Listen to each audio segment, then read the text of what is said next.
علیکم ورحمۃ اللہ وبرکاتہ۔ بسم اللہ الرحمن الرحیم۔ الحمد للہ رب العالمین والعاقبۃ للمتقین والصلاة والسلام علی سید الانبیاء والمرسلین سیدنا و امامنا ونبینا محمد وعلی آلہ واصحابہ ومن والائہ اجمعین، اما بعد۔ ہم تاریخ فلسطین اور صہیونی استعمار کو پڑھ رہے تھے، اور تاریخ فلسطین تو ہم نے بڑے اچھے طریقے سے پڑھی، دیکھی، سمجھی۔ اب لیکچر کے اندر ہمارے کچھ یہودیوں کے خصائص جو قرآن سے بیان کیے گئے، خصائل ان کی صفات، کہ یہ کیسے گھٹیا قسم کے لوگ ہیں، تو اسی کے اندر جو ہے کچھ جب نبی کریم صلی اللہ علیہ وسلم مدینہ منورہ تشریف لے کر گئے تو وہاں پر 3 یہود قبائل آباد تھے، ان کے ساتھ اللہ کے نبی نے ایگریمنٹ کیا۔ بعد میں جب انہوں نے معاہدے اللہ کے نبی صلی اللہ علیہ وسلم کے ساتھ توڑے، کیونکہ معاہدہ یہ تھا کہ نبی کریم صلی اللہ علیہ وسلم کے خلاف یہ لوگ کوئی کام نہیں کریں گے، چھپی ہوئی سازشیں نہیں کریں گے، اللہ کے نبی کو تنگ نہیں کریں گے، لیکن ان لوگوں نے یہ سارے کام ہی کیے۔ تو لیکچر نمبر 12 کے اندر ہم نے دیکھا تھا کہ نبی مکرم صلی اللہ علیہ وسلم نے ابو افق کو قتل کروایا، یہودی شاعر تھا۔ پھر اس کے بعد بنو قینقاع ان کو جلا وطن کیا، کہ جنگ بدر کے 1 مہینے بعد اب جب جنگ بدر کے اندر نبی کریم صلی اللہ علیہ وسلم کو عظیم فتح حاصل ہوئی، اللہ رب العزت نے مدد کی، اللہ نے اس دن کو یوم الفرقان بنا دیا۔ جہاد کی جو برکت تھی، جو جہاد کی فضیلت تھی، اور جہاد کے راہ میں جو اللہ رب العزت کی مدد شامل حال تھی، وہ سب کو نظر آ گئی۔ تو یہودی مسلمانوں کی اس فتح عظیم پر خوش نہیں تھے، بڑے غصے میں تھے، اور مسلمانوں سے کہتے تھے کہ جب کبھی ہمارا سامنا تمہارے ساتھ ہوا نا، تب تمہیں پتہ چلے گا کہ مرد کسے کہتے ہیں۔ اور کہتے تھے کہ مسلمانوں کو کسی قسم کی جو خوش فہمی ہے نا، اس میں مبتلا نہیں ہونا چاہیے۔ ابھی تم لوگوں نے جنگ کی ہے مکے کے کافروں سے، ان کو لڑنا بھی نہیں آتا، جب کبھی جنگ ہمارے ساتھ ہوئی تو پھر تم جان لو گے کہ جنگ کسے کہتے ہیں اور مرد کون ہوتے ہیں۔ بنو قینقاع اس کی جلا وطنی کا سبب یہ ہے کہ یہودی قبیلہ، یہ لوگ مدینہ میں رہائش پذیر تھے، ہتھیار بناتے تھے، بڑے طاقتور لوگ تھے، 700 افراد ان کا 700 افراد پر مشتمل ان کا لشکر تھا، اور ان کا ایک اپنا بازار تھا، یہاں پر یہ سامان حرب فروخت کیا کرتے تھے، جنگ کا سامان بناتے بھی خود تھے، تلواریں ہو گئیں، تیر ہو گئے، کمانیں ہو گئیں، نیزے ہو گئے، بھالے ہو گئے، ڈھالیں ہو گئی۔ تو ایک مسلمان عورت وہاں پر گئی، انہوں نے اس کا دوپٹہ ایک کیل کے اندر پھنسا دیا، اس کی چادر اتر گئی، مسلمان نے تیش کھایا اور یہودی کو اس نے قتل کر دیا، یہودیوں نے اسے بھی قتل کر دیا۔ اب مسلمان بھی گرم ہو گئے، یہودی بھی گرم ہو گئے، تو نبی کریم صلی اللہ علیہ وسلم فوراً اللہ کے نبی نے یہودیوں کے محلے کا محاصرہ کر لیا، اور یہ محاصرہ نبی مکرم صلی اللہ علیہ وسلم نے 15 دن جاری رکھا۔ لیکن وہ پھر یہودی عاجز آ گئے، جو خود کو بڑا مرد گردانتے تھے، خود کو بڑا ڈراؤنا اور بڑا لڑاکا مانتے تھے، وہ اس بات پر راضی ہو گئے کہ ہم اپنا مال اور اپنی متاع سمیت خود کو مسلمانوں کے حوالے کرنے پر رضامند ہیں۔ لیکن پھر اس موقع پر منافقوں کے سردار نے عبداللہ بن ابی، جو کہ اپنے قبیلے کی وجہ سے بنو قینقاع کا حلیف تھا، اس نے اللہ کے نبی صلی اللہ علیہ وسلم سے ان یہودیوں کے حق میں سفارش کی کہ انہیں معاف کر دیا جائے، شدید اصرار کیا۔ تو نبی کریم صلی اللہ علیہ وسلم نے اس شرط پر قبول کر لیا کہ یہ لوگ مدینہ چھوڑ کر کہیں دور چلے جائیں، اور یہ اس قبیلے کو اس طرح سے نبی مکرم صلی اللہ علیہ وسلم نے مدینہ سے نکال دیا۔ پھر اس کے بعد کعب بن اشرف، یہ بھی ایک یہودی شاعر تھا، اور اپنے شعروں میں رسول اللہ صلی اللہ علیہ وسلم کو یہ برا بھلا کہتا تھا، صحابہ کرام کے بارے میں بات کرتا تھا۔ اور پھر جب بدر کے اندر مسلمانوں کو فتح نصیب ہوئی تو اس نے کہا کہ میں مر جاتا اس دن کو دیکھنے سے پہلے۔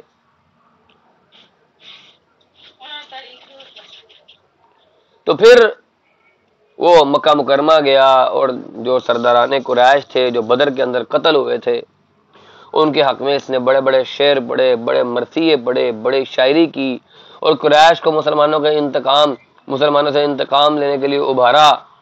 پھر مدینے واپس آیا تو مسلمانوں کی عورتوں کے بارے میں اشعار پڑھے، اللہ کے نبی صلی اللہ علیہ وسلم کے بارے میں اذیت کا یہ باعث بن رہا تھا۔ اللہ کے نبی نے کہا کون ہے جو مجھے میری جان اس سے چھڑوائے گا، اس نے مجھے بڑی تکلیف دی ہے۔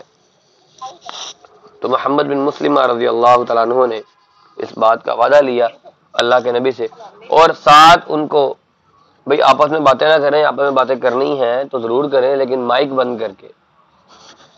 اگر میں آپ کی باتیں سنوں گا تو لیکچر کیسے دوں گا؟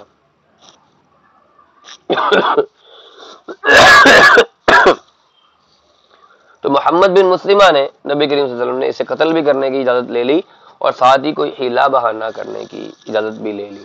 تو انہوں نے ہیلا بہانہ کیا اور اس کو بہلا پسلا لیا، اپنے ساتھ ملاقات کرنے پر راضی کر لیا، اور گئے اور اس کے جناب اس کو ذبح کر دیا۔ پھر ایک اور قبیلہ تھا یہود کا، بنو نذیر۔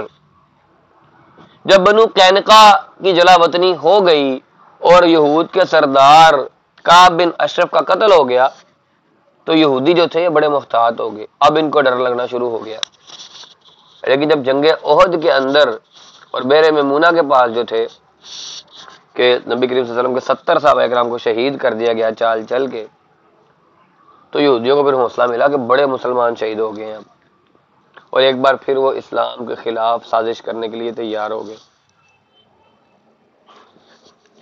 حتیٰ کہ ان کے اسلام دشمن جو جذبات تھے انہوں نے یہاں تک پہنچا دیا اپنے جذبات کو کہ انہوں نے خود رسول اللہ صلی اللہ علیہ وسلم کو قتل کرنے کے لیے ایک خطرناک سازش اختیار کی کہ انہوں نے ایک صحابی حضرت عمر بن امیہ الضمری، انہوں نے غلطی سے بنو کلاب کے 2 افراد کو قتل کر دیا۔ اب نبی کریم صلی اللہ علیہ وسلم پر لازم تھا کہ وہ ان 2 افراد کی دیت ادا کرتے، کیونکہ آپس میں معاہدہ موجود تھا، ایک دوسرے کو مار نہیں سکتے تھے۔ تو نبی کریم صلی اللہ علیہ وسلم انہی 2 افراد کی دیت ادا کرنے کے لیے مدینہ ان کے بنو نذیر کے محلے میں چلے گئے اور ان سے کہا کہ جی شرائط طے کریں اور دیت کیسے دینی ہے، کیا چاہیے وہ بتا دیں۔ مسلمانوں اور یہودیوں کے درمیان طے شدہ جو معاہدہ تھا اس کے مطابق یہودیوں پر لازم تھا کہ وہ مسلمانوں کی اس سلسلے کے اندر مدد کرتے۔ انہوں نے کہا ٹھیک ہے جی، ہم مدد کے لیے تیار ہیں، جب تک ہم آپ کی ضرورت پوری کریں آپ یہاں بیٹھ کر انتظار کریں۔ تو اللہ کے نبی صلی اللہ علیہ وسلم ایک گھر کی دیوار کی سائے کے اندر بیٹھ کر انتظار کرنے لگے۔ تو یہودی نے کیا کیا، انہوں نے کہا محمد صلی اللہ علیہ وسلم کو اس سے بہتر موقع نہیں ملے گا قتل کرنے کا، تو ہم یہ کرتے ہیں کہ محمد رسول اللہ صلی اللہ علیہ وسلم کو قتل کر دیتے ہیں۔ کوئی شخص مکان کی چھت پر جائے اور اوپر جا کر ان کے اوپر ایک بڑا سا پتھر تیار کرا دے۔ ادھر انہوں نے سازش تیار کی، ادھر جبرائیل علیہ السلام نے اللہ کے نبی صلی اللہ علیہ وسلم کو خبر پہنچائی۔ تو نبی کریم صلی اللہ علیہ وسلم وہاں سے اٹھے اور اٹھتے ہی سیدھا مدینہ کی طرف آ گئے۔ سیدنا ابوبکر آپ کے پیچھے لپکے، سیدنا عمر آپ کے پیچھے آئے، فوراً پوچھا کیا ہوا۔ تو نبی کریم صلی اللہ علیہ وسلم نے جاتے ہی محمد بن مسلمہ رضی اللہ تعالیٰ عنہ کو پیغام دے کر بھیجا کہ بھئی 10 دن کے اندر اندر مدینہ طیبہ چھوڑ کر چلے جاؤ، ورنہ اس مدت کے بعد تم میں سے جو مدینہ نظر آیا جائے گا اس کو پھر ہم چھوڑیں گے نہیں۔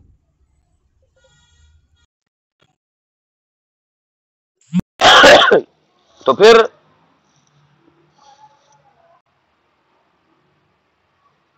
اب یہودی جو تھے وہ مدینہ چھوڑنے کی تیاریاں کر رہے تھے، تو منافقوں کے سردار عبداللہ بن ابی نے انہیں سبق پڑھایا کہ تم یہیں پر رہو، کوئی طاقت تمہیں یہاں سے نکال نہیں سکتی، میرے پاس 2000 افراد تمہارا ساتھ دینے کے لیے تیار ہیں، بنو قریظہ بھی تمہاری مدد کریں گے۔ تو اس بات پر یہ منافقین جو ہوتے ہیں نا بڑا نقصان کرتے ہیں، اپنے فائدے کے چکر میں اگلے کا وہ نقصان کرتے ہیں کہ اگلا جو ہے وہ کسی قابل نہیں رہتا، کسی جگہ نہیں رہتا۔ وہ بیچارے یہاں سے جا رہے تھے، اس نے کہا کہ نہ جاؤ، میں 2000 بندے تمہیں لڑنے کے لیے دیتا ہوں، اور جو تیسرا یہودی قبیلہ ہے وہ بھی تمہاری مدد کریں گے۔ تو اس پر وہ جو یہودی تھے انہوں نے مدینہ چھوڑنے سے انکار کر دیا، بلکہ ان کا جو سردار تھا حی بن اخطب، انہیں رسول اللہ صلی اللہ علیہ وسلم کو پیغام بھیج دیا کہ ہم مدینے سے نہیں نکلیں گے، آپ جو کرنا چاہتے ہیں آپ کر لیں۔ تو نبی کریم صلی اللہ علیہ وسلم نے پھر اپنی فوج کے ہمراہ اللہ کے نبی بنو نذیر کی طرف روانہ ہوئے اور جا کر ان کے قلعوں کا محاصرہ کر لیا۔ ان محاصرے کے درمیان ان کے باغات کو جلا دیا گیا اور بنو قریظہ اور منافقین نے ان کا ساتھ نہ دیا۔ پھر یہ جو پیچھے میسج چل رہا تھا نا ایک کہ آپ یہودیوں کے درخت کاٹیں، تو وہ یہی اسی بات، یہ بنو قریظہ کو ہی جب جلا وطن کرنا تھا، جب ان کو مارنا تھا نا، اس وقت یہ ایسا ہوا۔ تو بہرحال جب ان کے باغات کو جلایا گیا اور منافقین نے بھی ان کا ساتھ نہ دیا اور بنو قریظہ بھی آگے نہ آئے تو مدینہ چھوڑنے پر رضامند ہو گئے، تو نبی کریم صلی اللہ علیہ وسلم نے پھر انہیں کہا کہ اسلحہ چھوڑ کر باقی چیزیں لے جائیں، جانے کی اجازت دے دی، اور یہ لوگ زمینیں اور مکانات اور ان کا اسلحہ جو تھا وہ مسلمانوں کے قبضے میں آ گیا۔ پھر یہودیوں کا تیسرا قبیلہ بنو قریظہ، ان کا انجام بہت برا ہوا۔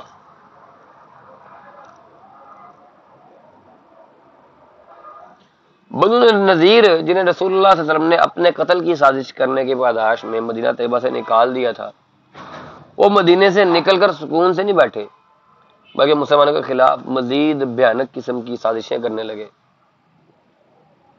اور اسی سلسلے میں بنو نذیر کا ایک جو وفد تھا وہ مکہ مکرمہ گیا اور اس نے کافروں کو مسلمانوں کے خلاف فیصلہ کن جنگ کرنے پر ابھارا کہ کوئی چھوٹا موٹا حملہ نہ کرو، ایک ہی باری حملہ کرو اور مسلمانوں کو قتل کر دو، سب کو۔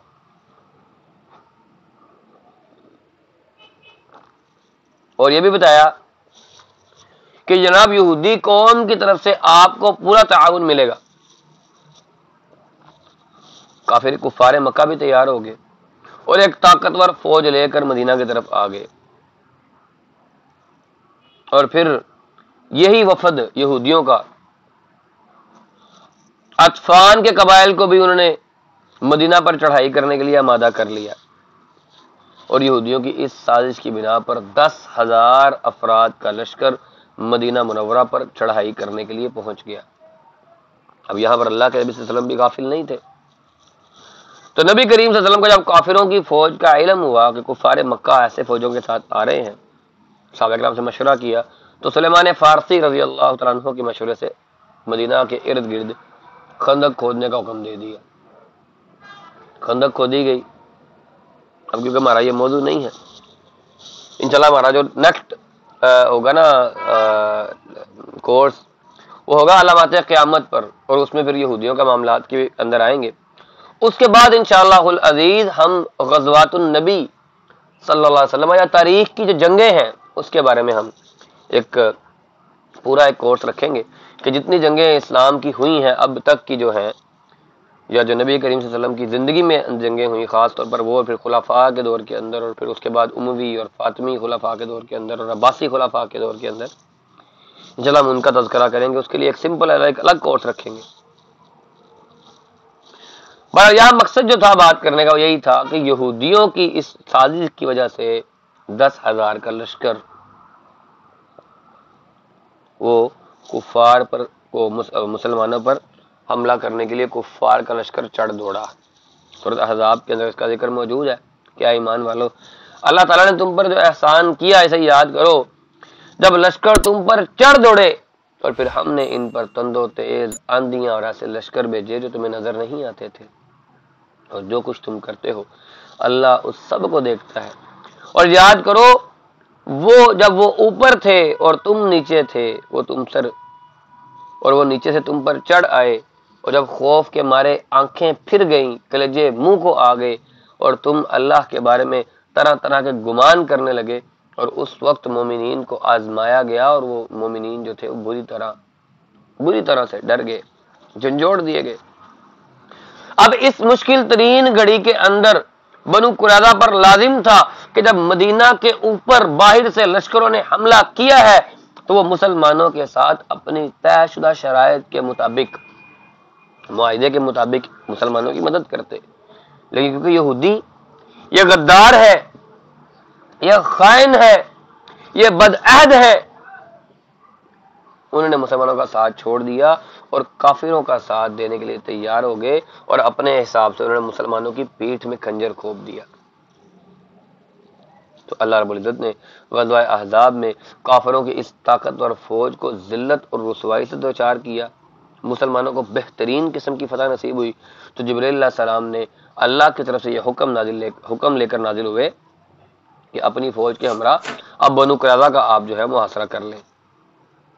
اور کچھ روایات کے مطابق یہ بھی ہے کہ یہ محاصرہ تقریباً 25 دن تک رہا، اور بنو قریظہ نے ہتھیار پھینک دیے اور اللہ کے رسول کے رحم و کرم پر اور مسلمانوں کے رحم و کرم پر خود کو چھوڑ دیا۔ تو نبی کریم صلی اللہ علیہ وسلم نے ان کی عورتوں کو الگ کر دیا، مردوں کو قید کر دیا، اور ابھی نبی کریم صلی اللہ علیہ وسلم نے ان کے متعلق آخری فیصلہ نہیں سنایا تھا کہ قبیلہ بنو اوس کے لوگ جو کہ بنو قریظہ کے حلیف تھے، وہ آپ کی سفارش کرتے ہوئے نبی کریم صلی اللہ علیہ وسلم، وہ ان کافروں کی، ان یہودیوں کی سفارش کرتے ہوئے نبی کریم صلی اللہ علیہ وسلم کے پاس آ گئے۔ تو انہوں نے کہا کہ دیکھیں جی، پہلے آپ نے قبیلہ خزرج کی سفارش پر بنو قینقاع کو چھوڑ دیا تھا، جس طرح انہیں بھی معاف کر دیں۔ تو آپ نے بنو اوس سے کہا کہ تم اپنے سردار سعد بن معاذ کا فیصلہ مان لو گے؟ انہوں نے کہا جی ہم سعد بن معاذ رضی اللہ تعالیٰ عنہ کا فیصلہ مان لیں گے۔ سعد بن معاذ جو تھے وہ غزوہ احزاب کے اندر ہی جو ہے نا وہ زخمی ہوئے تھے، تو وہ انہوں نے اللہ سے دعا کی ہوئی تھی کہ اللہ جب تک ان غداروں کا فیصلہ میری آنکھوں کے سامنے نہ ہو جائے مجھے موت نہ دینا۔ اللہ کے نبی صلی اللہ علیہ وسلم نے سعد بن معاذ کو ہی فیصلے کرنے کا اختیار دے دیا، اور انہوں نے فیصلہ کیا بڑا بہترین۔ انہوں نے کہا ان کے مردوں کو قتل کر دیا جائے، ان کی عورتوں کو قیدی بنا لیا جائے، اور ان کے اموال کو، ان کے مالوں کو، ان کے گھروں کو، ان کے باغات کو مسلمانوں کے اندر تقسیم کر دیا جائے۔ اور اللہ کے رسول نے اس فیصلے کی توثیق کر دی۔ پھر اسی مطابق 700 افراد کا قتل عام کیا گیا، 10 مردوں کو لایا جاتا، بڑی بڑی خندقیں کھودی جاتی، اور ان کو ذبح کر کر کے اس خندقوں کے اندر پھینکا گیا، اور اوپر سے اس کو سپاٹ کر دیا گیا۔ اسی طرح سے پھر بنو نذیر کے سردار حی بن اخطب کو بھی قتل کر دیا گیا، جو کہ بنو قریظہ کے ایک قلعے میں چھپا ہوا تھا، اور اسی نے ہی بنو قریظہ کو جنگ احزاب میں مسلمانوں سے عہد چکنی پر ابھارا تھا۔ اب بنو قریظہ کے اس عبرتناک انجام کے بعد مدینہ سے یہودیوں کا مکمل طور پر خاتمہ ہو گیا۔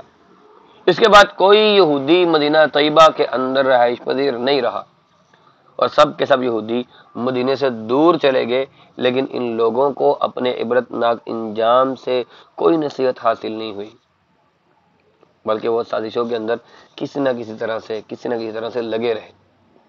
پھر ان کا ایک سردار تھا ابو رافع، یہ شخص ایک پیشہ ور مجرم تھا،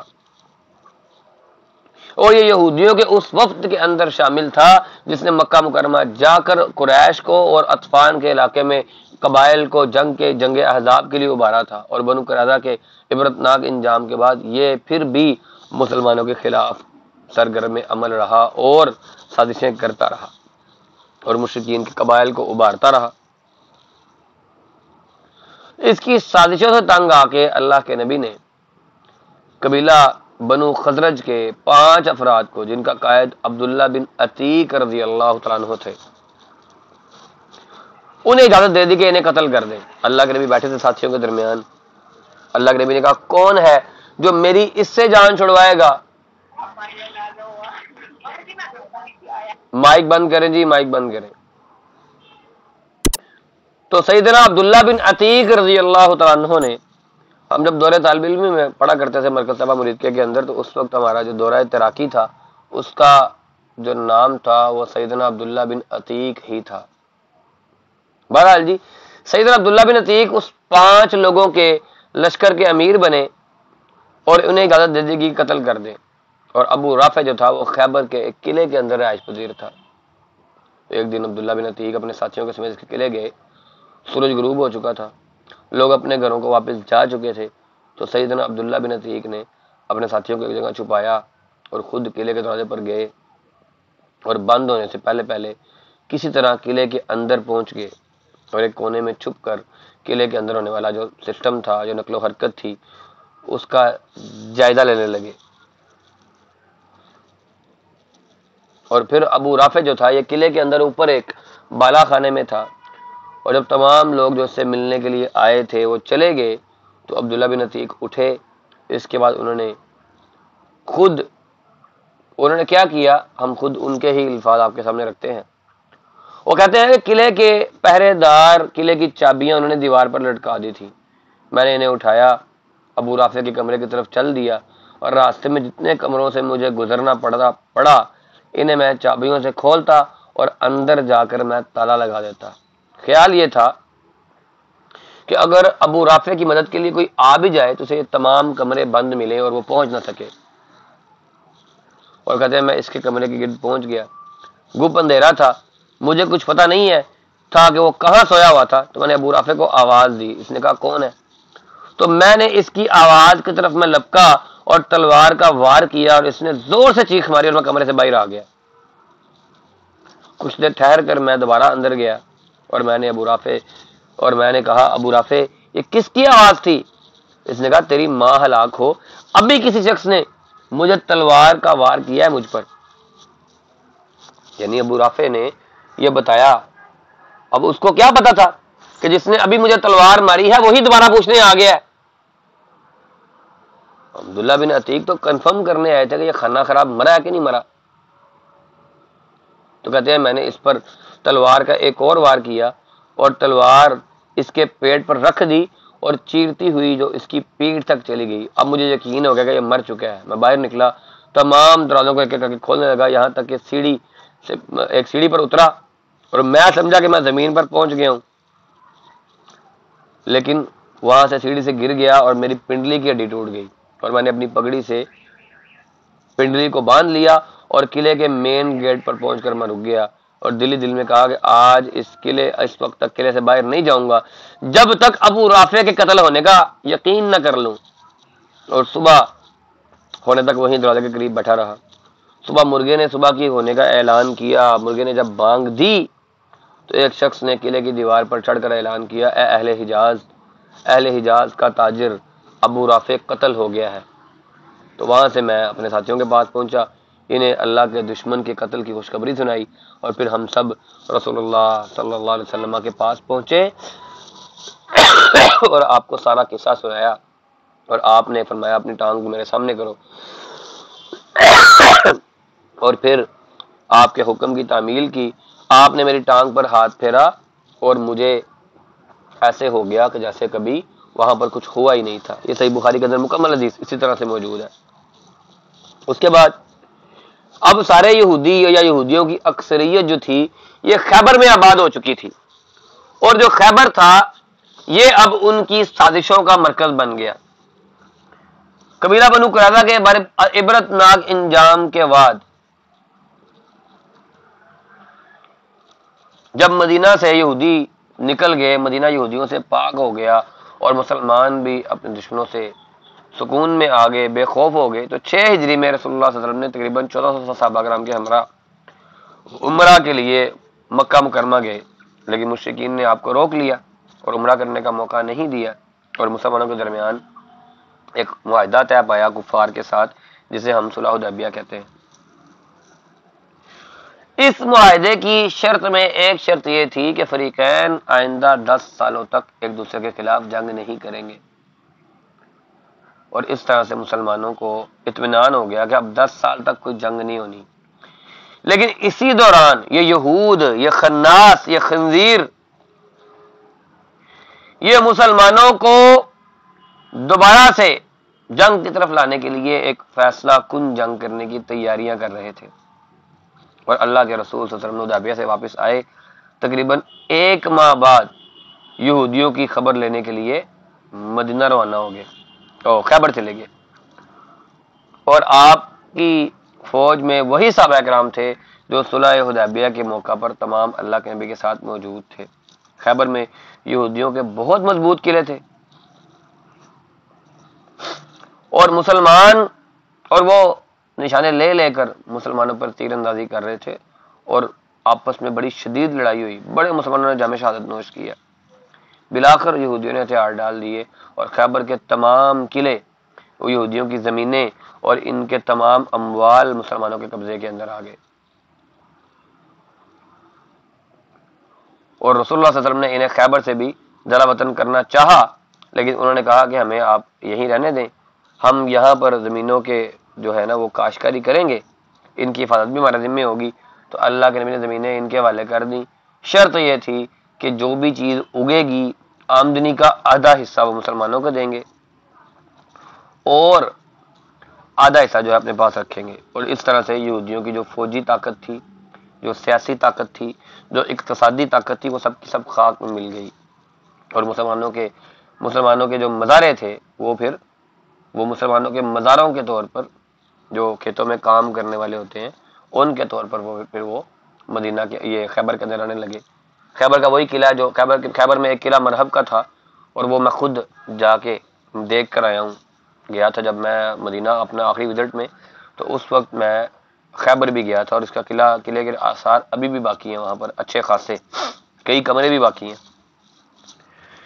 پھر خیبر کے بعد نبی کریم صلی اللہ علیہ وسلم ابھی خیبر میں ہی تھے تو ایک یہودی عورت نے نبی کریم صلی اللہ علیہ وسلم کی خدمت میں عرض کی کہ میں آپ کی دعوت کرنی چاہتی ہوں. دعوت کی اور بنا ہوا گوشت جو ہے وہ اللہ کے نبی صلی اللہ علیہ وسلم کی خدمت میں پیش کیا.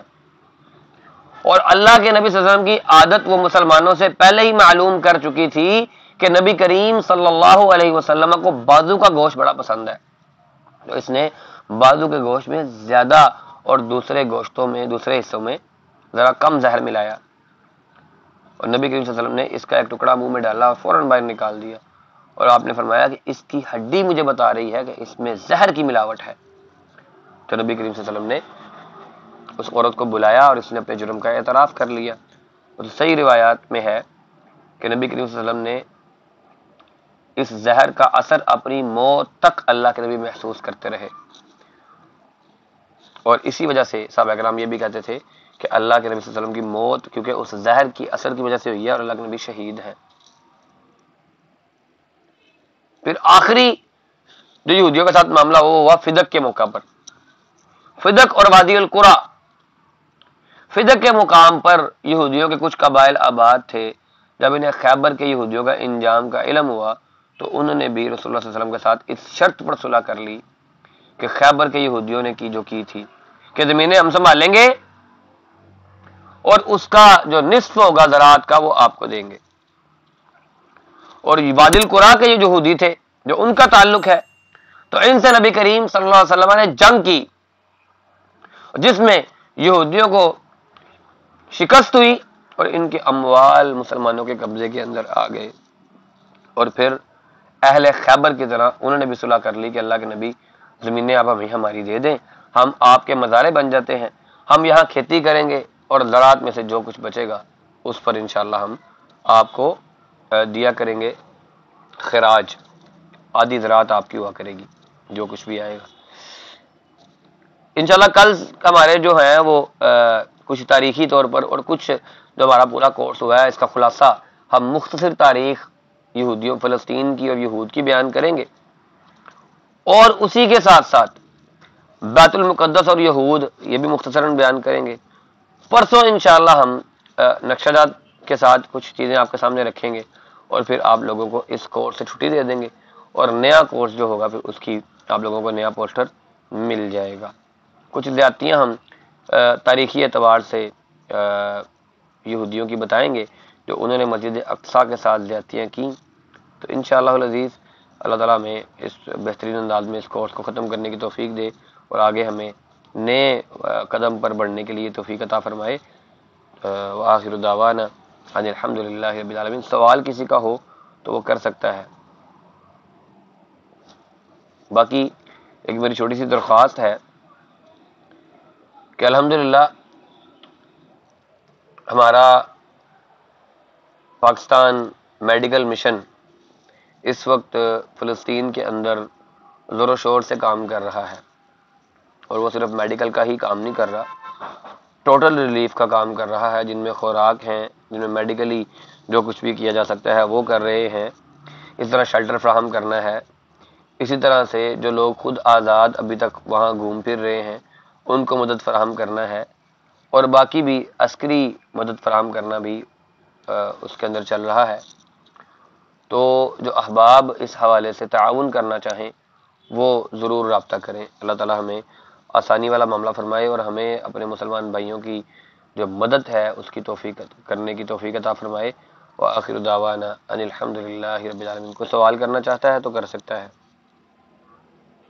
السلام علیکم ورحمۃ اللہ وبرکاتہ۔ حضرت میرا ایک سوال ہے کہ اتنا سب کچھ ہوا اور مسلمانوں کے لیے یہود نے اتنی مشکلات کھڑی کی، تو اس کا مکمل کلا کما کیوں نہ ہو سکا؟ یہ پھر کیوں اس طرح سے یہ سر اٹھاتے ہیں اور ہمارے لیے مشکلات فری کرتے ہیں مسلمانوں کے لیے، خاص طور پہ فلسطین میں؟ وعلیکم السلام ورحمۃ اللہ وبرکاتہ۔ دیکھیں جی، اسلام ہمیں اس چیز کی اجازت نہیں دیتا کہ ہم کسی نسل کو اس کی جڑ سے ہی ختم کر دیں۔ اگر اللہ کے نبی نے یہود کو جڑ سے ہی ختم کرنا ہوتا تو ٹوٹل کے ٹوٹل یہود کو مروا دیا جاتا، ایسا نہیں ہے۔ جب بھی جنگ کی جاتی ہے تو جنگی مجرموں کو ہی سزا دی جاتی ہے۔ جو جنگی مجرم ہوتے ہیں صرف ہے ان کے ساتھ ہی ہے، باقی احباب باقی جو ہوتے ہیں عام پبلک جو ہوتی ہے اس کو تو سزا نہیں دی جاتی۔ تو اسی طرح سے سارے کے سارے یہودیوں کو تو نہیں مارا جا سکتا، کہیں نہ کہیں کوئی نہ کوئی پھر بچ جاتے ہیں اور پھر وہ نئے سرے سے شروع ہو جاتے ہیں۔ تو بہرحال یہ چلتا رہا ہے، چلتا رہے گا۔ قربانیوں سے مسلمان نہ کبھی ڈرے ہیں نہ کبھی ٹلے ہیں، اور یہ قربانیاں بڑے رنگ لے کر آتی ہیں۔ مسلمانوں کا خون، شہیدوں کا خون، یہ رائے گاہ نہیں جایا کرتا۔ یہ زمین، جس زمین پر یہ خون گرتا ہے نا، وہاں بہادری اگتی ہے، وہاں دلیری اگتی ہے، وہاں سرفروشی اگتی ہے۔ تو یہ آپ خون سے پریشان نہ ہوں۔ یہی مسجد اقصیٰ تھی، اور یہاں پر جب عیسائیوں نے مسلمانوں سے اس مسجد کو چھینا تھا تو اس وقت ان کے گھوڑوں کے گھٹنے خون سے ڈوبتے تھے۔ گھوڑوں کے گھٹنے اس مسجد اقصیٰ کے صحن میں، اور سلطان صلاح الدین ایوبی نے قسم کھائی تھی کہ اگر جب میں نے یہ مسجد اقصیٰ واپس لی ان عیسائیوں سے تو میں بھی ایک ایک مسلمان کے بدلے 10 یہودیوں کو یا عیسائیوں کو قتل کروں گا۔ لیکن جب اس نے فتح کی تو اپنی قسم کا کفارہ دیا، قتل نہیں کیا۔ مسلمانوں کو اسلام اس کی اجازت نہیں دیتا۔ اسلام اجازت دیتا ہے جو آپ کے ساتھ جنگ کر رہا ہے اس کے ساتھ جنگ کرنے کی۔ جو یہودی گھر کے اندر بیٹھے ہیں نا، ان کے ساتھ جنگ کرنے کی اسلام میں اجازت نہیں دیتا۔ ہم جنگ کے اندر بھی اپنے اصول اور اپنے نبی کی سنت کو نہیں چھوڑتے۔ تو بہرحال یہ جنگیں، یہ قربانیاں مسلمان دیتے آئے ہیں، دیتے رہیں گے، اور یہ قیامت تک اس خطے کے اندر جنگیں چلتی رہنی ہیں۔ لیکن یہاں پر ہی اسی خطے کے اندر، اسی اردن، اسی شام، اسی عراق، یہ جو حجاز کا یہ جو علاقہ ہے یہ والا، یہیں پر ان یہودیوں کا خاتمہ ہونا ہے۔ یہیں پر جب امام مہدی علیہ السلام آئیں گے تو پھر یہیں پر ان یہودیوں کا خاتمہ ہوگا، اور وہ خاتمہ جو ہوگا نا وہ کلی طور پر خاتمہ ہوگا جیسے آپ کہہ رہی ہیں۔ پھر یہودی اور عیسائی پھر باقی نہیں رہیں گے۔ جی مزید کسی کا کوئی سوال ہے تو کر سکتا ہے۔ السلام علیکم ورحمۃ اللہ اللہ وبرکاتہ. جی وعلیکم السلام. میرا یہ کہنا ہے، میرا یہ سوال ہے کہ ہمارے مردوں پر جہاد فرض ہے، تو ہم کس طرح ہمارے مرد جائے جہاد پر؟ تو جانے مشکل ہے یہاں سے پاکستان سے، تو کس طرح ہم جہاد کے لیے بھیجیں یا کس طرح کریں؟ جی جب آپ کی گورنمنٹ آپ کو کہے گی جی ہمیں مردوں کی ضرورت ہے، ہمیں مرد دیے جائیں، تو ہم ان کو مرد دے دیں گے اپنے. ہم خود نہیں جا سکتے اور نہ ہمیں جانے کی ضرورت ہے اور نہ اپنی جان ضائع کرنے کی ضرورت ہے، کیونکہ آپ یہاں سے پاکستان کے بارڈر سے باہر نہیں نکلیں گے اور مارے جائیں گے. اس لیے جب آپ کو حکومت وقت اس بات کا اعلان کرے گی کہ جی آپ ہمیں مردوں کی ضرورت ہے، باقی پاکستان کے پاس اپنے ماشاءاللہ سے 6 لاکھ فوج مردوں کی لڑنے والی موجود ہے. جب بھیجنی ہو تو پاکستانی گورنمنٹ کو بھیج سکتی ہے، لیکن فی الحال ایسا کوئی سین ہے نہیں. تو آپ لوگ جو ہے نا وہ ایک تو ہمت رکھیں، صبر رکھیں، دعا کریں. اس کے علاوہ جو آپ اقتصادی گیم کھیل رہے ہیں وہ کھیل لیں. بائیکاٹ کو چھوٹا نہ سمجھیں، بائیکاٹ کو ایک پروپر ہتھیار کے طور پر استعمال کریں، پروپر ہتھیار کے طور پر. اسرائیل کو، ان امریکہ کو، ان یہودیوں کو، ان عیسائیوں کو اگر کوئی چیز ہرا سکتی ہے، اگر کوئی چیز ڈرا سکتی ہے، وہ تو ہے ان کی اقتصادیات. ٹھیک ہے، تو باقی لڑنے والے لڑ رہے ہیں، مدد کرنے والے مدد کر رہے ہیں. آپ دعائیں کریں، مدد کے لیے آگے ہاتھ بڑھائیں. اللہ تعالیٰ بہترین والا معاملہ کرے گا. اللہ تعالیٰ آپ کو آپ کی نیت پر اجر دے گا انشاءاللہ. جی مزید کسی کا کوئی سوال ہے تو کر سکتا ہے. السلام علیکم ورحمۃ اللہ وبرکاتہ. جی وعلیکم جیسا السلام. کہ آپ نے بیان کہ اس عورت کے بارے میں کہ جس نے آپ صلی اللہ علیہ وسلم کو زہر دیا گوشت میں ملا کر، تو یعنی اس کا اثر جو ہے وہ انہوں نے، یعنی آپ صلی اللہ علیہ وسلم نے اپنی موت، یعنی جب ان کی موت تھی تو تب انہوں نے محسوس کیا. میری تب یا تک کیا محسوس کرتے جیسے کہ رہے. آپ نے تب تک تکلیف محسوس کرتے رہے؟ جی جی ایسا ہی ہے حدیث میں. لیکن میں نے سنا تھا کہ ان کو اس کا اثر جو ہے وہ ان کی، یعنی جب ان کی جان نکلنی تھی تب انہیں محسوس ہوا تھا، اور وہ بھی اس بنا پہ کہ انہوں نے دعا کی تھی کہ اس کی تکلیف کا احساس مجھے تب ہو جب میری یعنی موت آئی. دیکھیے جی تو پہلی کیا یہ صحیح ہے؟ نہیں، یہ والی بات صحیح نہیں ہے کہ اس کا احساس مجھے تب ہو جب مجھے موت آئے. اس کا یہ والی حدیث کوئی ایسے میں ملتی نہیں ہے. لیکن اللہ کے نبی صلی اللہ علیہ وسلم کی موت کے وقت اللہ کے نبی نے یہ ضرور کہا کہ اس زہر کا اثر اب مجھے میرے گلے میں محسوس ہو رہا ہے. بخاری کے اندر حدیث موجود ہے. لیکن یہ ہے نا کہ یہ دعا کہ اس زہر کا اثر مجھے اس وقت محسوس ہو، ایسی کوئی دعا نہیں ہے، ایسی کوئی حدیث موجود نہیں ہے. تو دوسرا یہ کہ اگر ہم انہیں شہید کہیں تو پھر شہید کے بارے میں تو کہا گیا ہے کہ وہ تو زندہ ہے اور اس سے مردہ بھی نہ کہا جائے، تو پھر اس بارے میں ہمیں کیا جی خیال رکھنا شہید چاہیے؟ کی جو زندگی ہے وہ بھی تو زندگی برزخی ہی ہے نا. شہید کی زندگی دنیاوی زندگی تو نہیں ہے نا. وہ اللہ نے اس کا ایک اعزاز رکھا ہے کہ اس کو شہید کہا جائے. تو نبی کریم صلی اللہ علیہ وسلم کے بارے میں یہ کہنا کہ ان کی وفات ہو گئی ہے، یہ ان کی شہادت کے منافی تو نہیں ہے. وفات تو شہید کی بھی وفات ہی ہوتی ہے.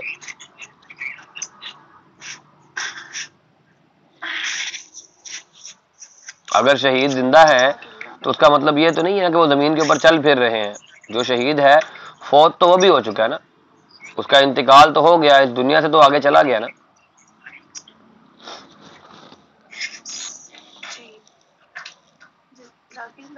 جی بارک اللہ فیک. مزید کسی کا کوئی سوال ہو تو کر سکتا ہے.